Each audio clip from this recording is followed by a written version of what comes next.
ఓ ఉచితం కోసం అమెరికా అధ్యక్షుడు డొనాల్డ్ ట్రంప్ అనుచితంగా ఆశించడంతో అమెరికా నిఘా సంస్థలకు నిద్ర కరువవ్వనుంది.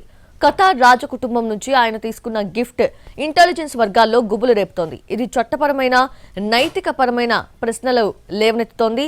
ట్రంప్ను సవాల్ చేస్తున్నాయి ఆ ప్రశ్నలు. ఇంతకీ ఏంటి ఆ గిఫ్ట్?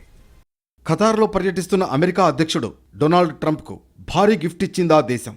ఖతార్తో అమెరికా భారీ డీల్ చేసుకుంది.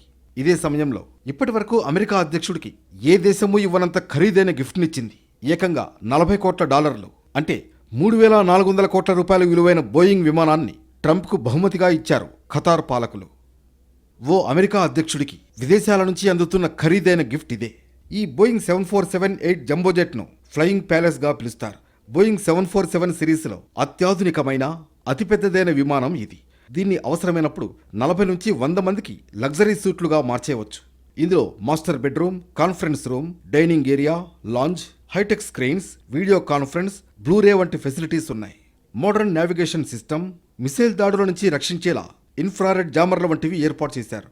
ఓ మాటలో చెప్పాలంటే అమెరికా అధ్యక్షుడు ప్రస్తుతం ఉపయోగిస్తున్న ఎయిర్ ఫోర్స్ 1 కంటే ఇది ఆధునికమైనది, సౌకర్యవంతమైనది.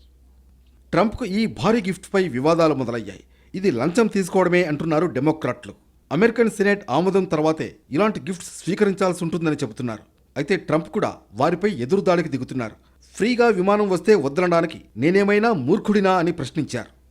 అయితే ఇప్పటికిప్పుడు బోయింగ్ 747-8 జంబోజెట్ను అమెరికాకు అప్పగించే అవకాశాలు లేనట్లు తెలుస్తోంది. అధ్యక్షుడు వాడే విమానం అంటే దానికి చాలా సెక్యూరిటీ క్లియరెన్సులు రావాల్సి ఉంటుంది. ఇందుకు దాదాపు 3 ఏళ్లు పడుతుందని అంటున్నారు. అంటే ట్రంప్ అధ్యక్షుడిగా రిటైర్ అవడానికి కొన్ని నెలల ముందే ఈ విమానం అమెరికాకు చేరొచ్చు.